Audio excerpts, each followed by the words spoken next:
Welcome to Leading the Next Generation with Tim Elmore. I am your co-host, Andrew McPeak, and our mission here at Growing Leaders is to empower the emerging generations with skills to lead in real life.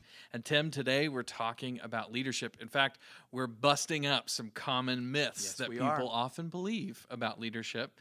I thought a funny way to start, since we're talking about myths, would actually be to throw out a few myths that we actually commonly believe as kids growing up. Yes. So we came across this book actually that was written. It's called Because I Said So, which I think is hilarious because that's exactly what our parents said when we challenged the beliefs or the myths that they were often telling us. But what they do is they actually go through in this book lots of different advice that adults often gave to kids. Parents or grandparents. Or grandparents. And actually went and scientifically evaluated whether or not that advice was sound or not. Yes. Which is pretty hilarious. I think you should lead us in this. Yeah. So in fact, I'll be glad to be a guesser if you want me to. Okay. So I think you've seen these before, but we'll pretend for our sake that you haven't. But here's the thing. Definitely our listeners haven't, okay? Yeah. So what I want to do is I'm going to throw out a few pieces of this sound or perhaps unsound advice, and I want you to think in your minds. I want you to kind of rate this advice from 1 to 5, okay? So 1 is this is completely false, not true at all. 5 is this is completely true, okay? So here's the first one. I know you've heard this one. No swimming for an hour after lunch. You'll cramp up. Yep. Do you remember hearing that? I heard that every summer. All right. So I want you listeners to think about what your answer might be. When he investigated it, he actually found the answer to this is it's a 1. It's completely false. Yeah. In fact, as he investigated, he found long-distance swimmers commonly eat a meal during their swim. So it was exactly the opposite of this. Eat lunch while you're swimming, actually, is their answer. But don't we have self-fulfilling prophecy? Oh, my gosh, I think I've got a cramp. Exactly, yes. Yeah. And we blame it on that. Yeah. All right, here's another one. Don't step on a rusty nail. You'll get tetanus. Yeah. I know I heard that one. Yes, I did too. In fact, last year, to go on top of a global pandemic, I actually stepped on a rusty nail during 2020, which was crazy. But I found out, even though I had to get tetanus shot, that this advice is actually mostly false. It's kind of a 2 on that scale of 1 to 5. And the reason being is you can actually get tetanus from any open wound. It has nothing to do with rust or nails. So we blamed it on rusty nails when actually tetanus is just happens to all kinds of open wounds. All right, here's the third one.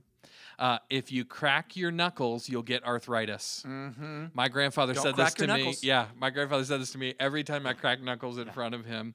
So I don't know what you think this answer might be, but it's actually completely false. It's another 1. In fact, there was a guy named Donald Unger who the author of the book tracked down, and he found that he had actually done his own personal experiment because his mother had told him this for his entire life. He decided for 50 years, 50, he cracked all the knuckles in one of his hands and not in the other hand, just to see if there would be a difference.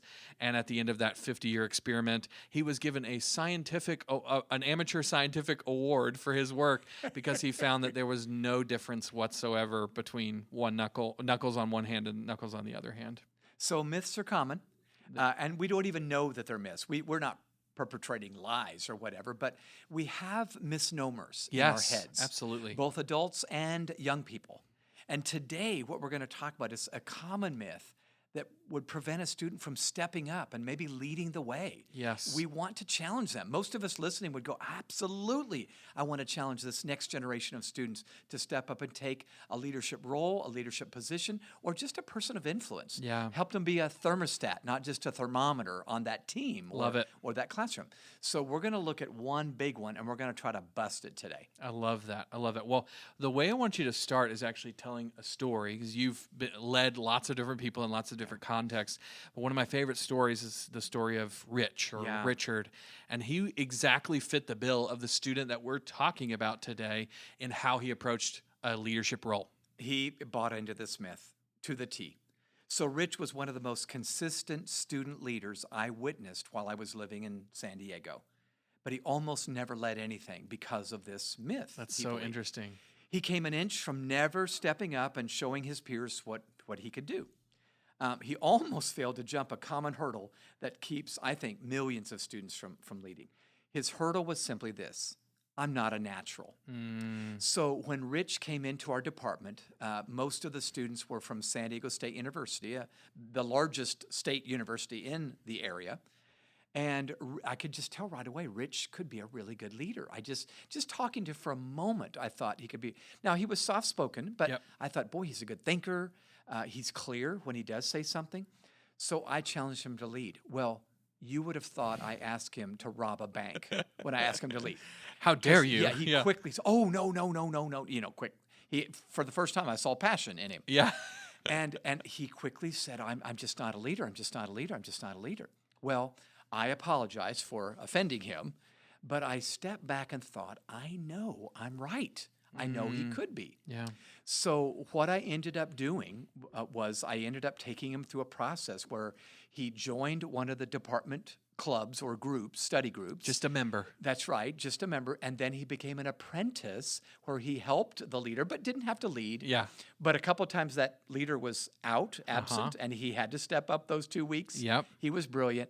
And he ended up becoming a leader within a year and a half, maybe a year of the first challenge that I gave him that he absolutely shunned. Yeah. Now, I tell you this because there's hope, but we have to help these students really jump this hurdle. See, Rich assumed that natural good leaders always have some sort of, I guess the word would be charisma. Yeah. You know, they're just Yep. kind of dripping with charisma.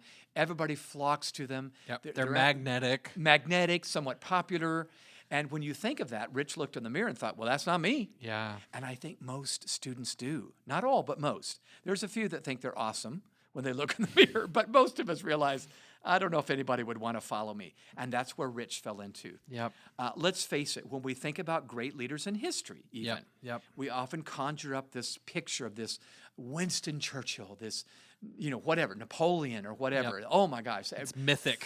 Yeah, you know? that's right. And legendary. Yes. And people flock to them. The really good ones, though, often aren't natural leaders, and that's the good news. And this is the kind of stuff I want you listeners to not only consume, digest, but begin to pass on to those young people under your care. Is it fair to say that sometimes we think of leadership as a personality when it's actually a skill? Is that a way to think of Yeah, it? absolutely. In fact, I've often said leadership has less to do with a position and more to do with a disposition. Mindset. So, yeah, it's a mindset. It's a way of approaching life. And when I realize I can learn some skills or qualities that make me influential and attractive, and I don't mean attractive in, I'm a charismatic way or YouTube whatever. influencer, or anything like Yeah, that. yeah. Just that people would go, I'd follow you. Yeah. What do you think we should do? Yeah. So that's where I'm going with this. Now, let me stop down for just a minute and share something extremely practical. Andrew, when we do a next generation facilitator certification, one of the favorite parts, I think, for many of our attendees. It's at least one of our favorite parts. Yeah, that's right. Yeah. Dare I say it's one of my favorite parts, is how young people emerge to be leaders. Yeah. So I thought I would take a quick minute and just talk about these 4 common ways that young people or students step up and take a leadership role. The first one, these are going to be 4 now if you're a listener. Number 1 is probably the most common, and it's the most obvious to spot. Some young people are just gifted to lead. Yeah. They're the ones that when they walk in the room, you just spot them right away. Oh my gosh, Yep. Jessica is going to lead us, or Josh is going to lead us. They have either charisma, Yep. or talent, or they're good communicators, or they're good organizers, Yep. good strategists. They have some sort of obvious skill. Yeah, that's right, obvious skill. And I think we owe it to them to, in the right moment, pull them aside, maybe one-on-one, and say, you have a gift in this area, and you owe it to your peers to use it. Yes. You're stewarding a gift. Yep. I'm not saying take over the world. Yep. You're not, whatever, not some movie icon that's going to take over the planet, but you owe it because it's a gift you need to steward. Okay, that's number 1. I actually worked right out of college for Dr. John C. Maxwell. John was a gifted leader. Yep. I think he came out of the womb telling the doctors and nurses what to do and where and when. I mean, I'm joking, but I need diapers, whatever. Stat. Yeah, Yeah. that's right. And he'd tell a joke then. So some people are gifted to lead. Number 2, this is interesting to me. Some, I believe, are situated to lead. By that I mean, they're not this obvious leader, but put them in the right situation, one that matches who they are, their passions, their strengths, they naturally know what to do. They seem to have intuition on the topic, and they've never taken a class. They seem to have confidence in that area, and they shouldn't. They seem to have. It's almost like they have experience, and they don't have experience. So this one is a great one illustration of this one. I think is my daughter Bethany. I often think of Bethany. She is a very chill, quiet. I mean, fun-loving, but not take over the room sort of person. But I tell you what, I taught this to both of my kids when they were growing up. When Bethany was away at college, there were times, at least one call a year, where we'd have this conversation. And she would say, Dad, I think I found my situation. And I knew what she meant. Yeah. It was RA, or it was helping to plan a leadership conference, or whatever. But the point here is, it doesn't mean they're great at leading anyway. In fact, I think I'm a situational leader. Put me in charge of technology? Don't. That would not I've tried it. It doesn't I know. work. Yeah, you've tried it, and we waited a year on turning on the computer, actually. So I'm kidding. But you're going to find there's a lot of students, listeners, that are under your care that you'd say they're not a leader. Oh, no. They might be a leader. In fact, they are, I think. But you have to help them find their situation. Love it. Number 3, some are positioned to lead. Yes. And by this, I simply mean some will never step up to a challenge or a responsibility until you buttonhole them and say, Rich, I need you to do this, or Heather, or whatever. So the position to lead kids or students are the ones that would say, I'm not a great leader, and I need to let those people that really are do that stuff. But when you say, gosh, I really need this done, they go, oh, okay, and they don't even believe in themselves, but because you believed in them enough to ask them, they somehow conjure up the courage, and then they rise to the occasion. Yes. And you look back and go, oh my gosh. And they look back and say, oh my gosh, I did it. Yep. So it's quite fun. So the 4th kind is actually my favorite.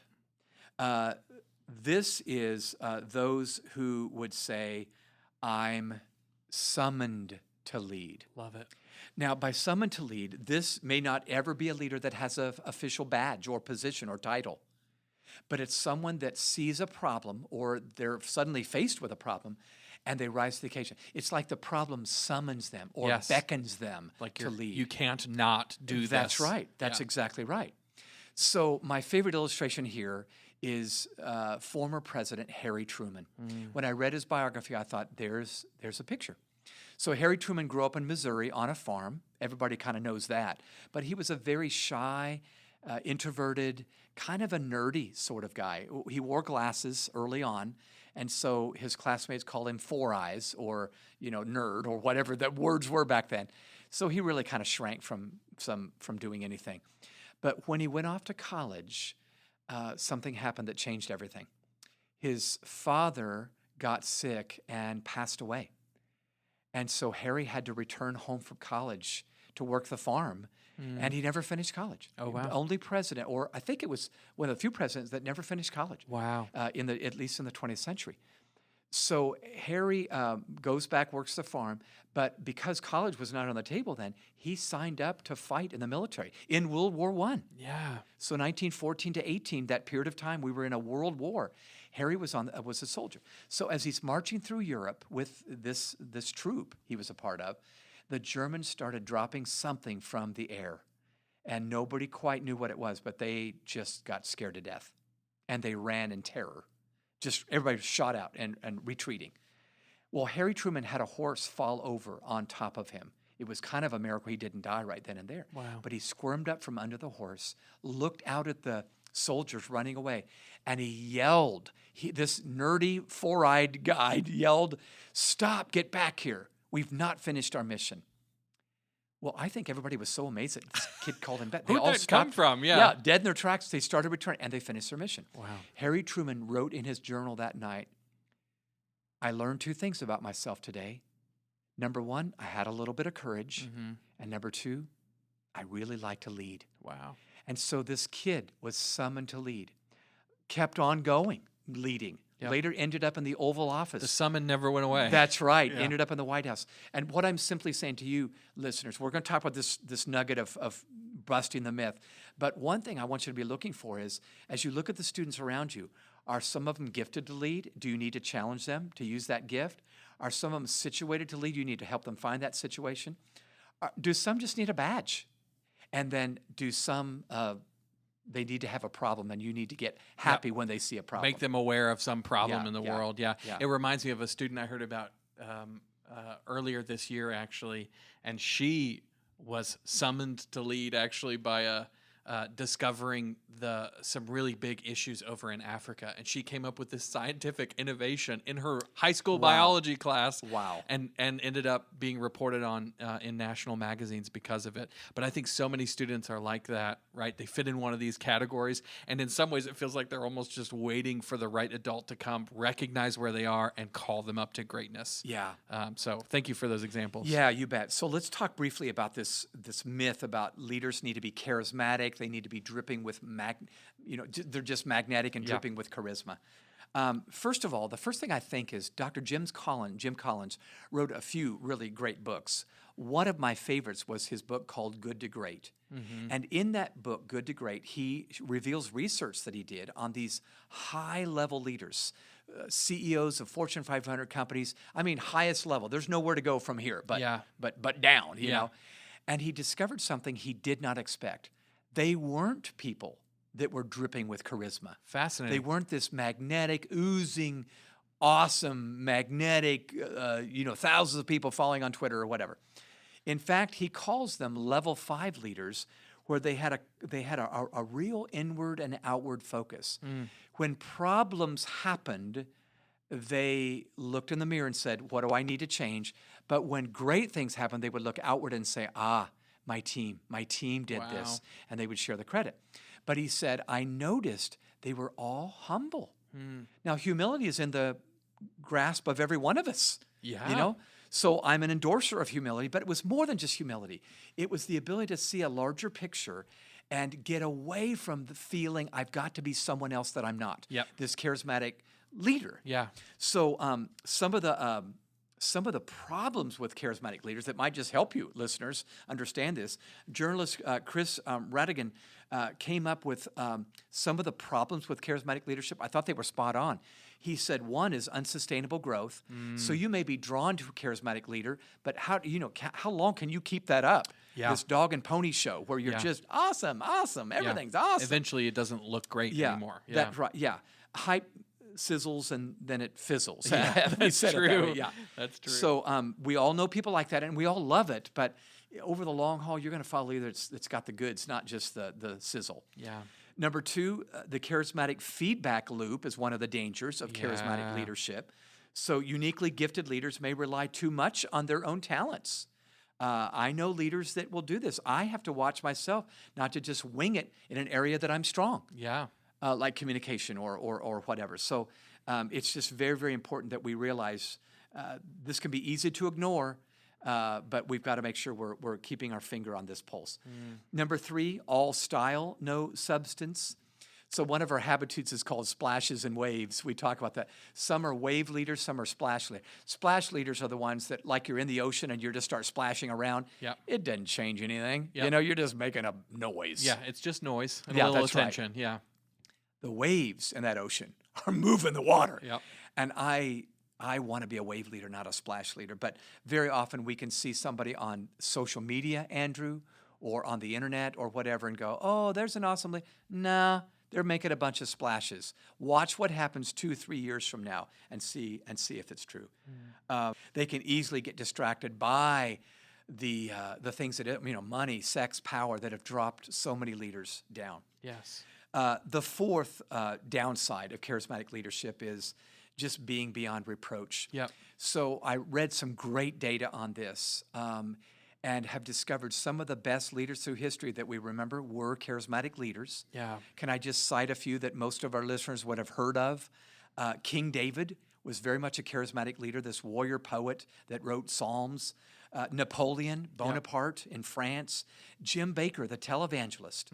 I want to be very respectful, but his charisma was much bigger than the accountability that was there at the time or the substance. Yep. And Bill Clinton got into trouble. Great president, but Oh my gosh, the Monica Lewinsky scandal. You know, there's Netflix shows on this now. Yeah. The whole point is this: charisma's not bad, but can endanger a leader from making sure that they don't just let that charisma ride and feel like they're above the law, Yep. above the morals of the day. Yeah. So And it's dangerous too because charismatic leaders that build organizations or who become their identity becomes associated with an organization. Often those organizations work to prop those people up because they're afraid if we lose this charismatic figurehead at the beginning, at the front of our organization, what will be left? Yeah. Of all the things this person has built, right? No doubt about it. Everybody becomes dependent and it's almost like they're leeches attached to Yeah. this charismatic leader, and it can cause dangerous behavior to be perpetuated and even hidden Yeah. sometimes because of that. well, here's one way to say it: as power goes up, accountability tends to go down. Yeah. You all that are in the world of athletics, student athletics, think about this.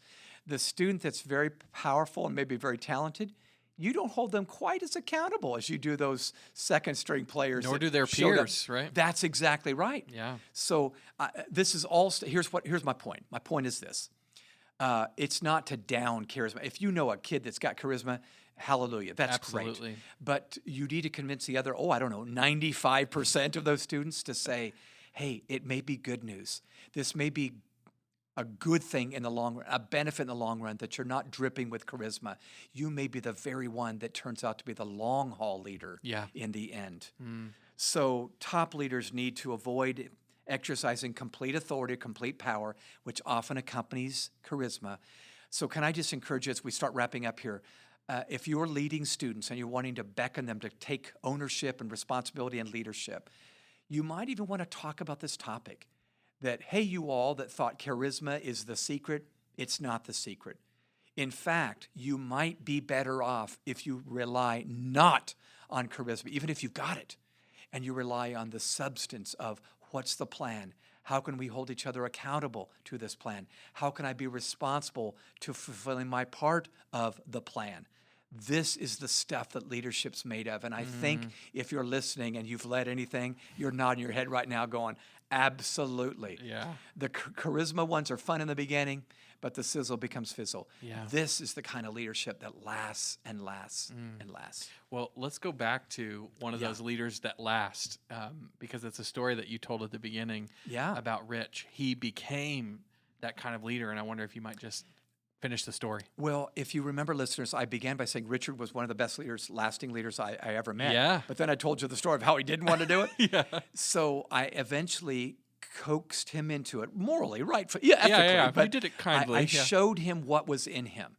And it wasn't charisma, it was substance. Mm. And so Rich eventually led one of those departmental study groups. But Andrew, when I moved away from San Diego, I moved to Denver and then later here to Atlanta. Richard was leading all of the small group leaders. He was the leader of the leaders. Wow. And I know who I was. They all looked at this quiet young man and said, he's lasting. Yep. He's here to stay. Or not just to stay, but he's going to do what he says. He's going to fulfill and follow through all of the commitments he's made. And people listened to him. He had influence. And maybe it was because he was quiet. And when he did speak, it meant something. When he did act, it meant something. So may you go be like Richard rather than maybe Napoleon Bonaparte along the way. I think it will Absolutely. pay off in the long run. So can I ask you to do one last thing, Tim? Yeah. You shared with me a quote the other day by Peter Yes. Agisafe, and Yes. it's fastly becoming one of my favorite quotes. I wonder if you could just share It's that. a great quote. Thank you. He said, charisma without character is a postponed calamity. Let's say it again. Yeah, please. Charisma without character, which we often see Yeah. because we ride on the charisma, is just a postponed calamity. So we've all seen it. We see moral failures, financial failures, sexual failures, where there's affairs that happen and we go, oh, I wish you wouldn't have done that. Yeah. Maybe the charisma went too far. They thought they were untouchable and it got them into trouble. I say let's build these lasting leaders with substance. Awesome. Thank you so much, Tim. Well, if you're looking to build lasting leaders, there's actually a brand new resource that might be perfect for you. A book that just came out, written by your very own Dr. Tim Elmore, sitting here. It's called The 8 Paradoxes of Great Leadership. And Tim, I don't know if you want to take 30 seconds maybe and just tell us about the book. Yeah, I just believe in leading today. It's just a much more complex issue than it was back when I started my career. And I think what the answer is not to step back, but to step up. Yeah. But to step up with social and emotional skills that allow us to practice paradoxes. So we're both open-minded and stubborn. Yeah. We're both leveraging our vision and our blind spots.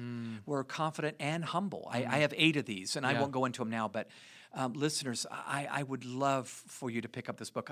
I've talked to several people now that have gotten the pre-read, and they go, this is helping me so much. So I'm hoping it will be helpful to you. Awesome. Well, if you want to pick that book up, go on over to growingleaders.com/store, and you will find it on sale there. I would suggest picking it up for yourself. Maybe there's a group of folks, like you lead a staff, and you want to get it for all of them, but we just know leadership is complex today, and we need resources that help us know how do we keep going and learn to lead well in a very complex world. So Tim, thank you so much for leading us today and for writing this really helpful resource.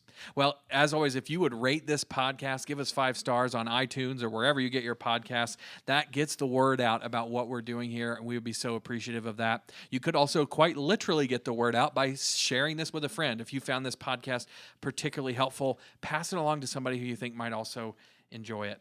If you want to connect with us online, we are at Growing Leaders and at Tim Elmore, pretty much everywhere you are. And then finally, if you have ideas for this podcast, stuff you want us to talk about, subjects or issues, or perhaps a person you think we should interview, shoot us an email. It's podcast@growingleaders.com. We love getting those.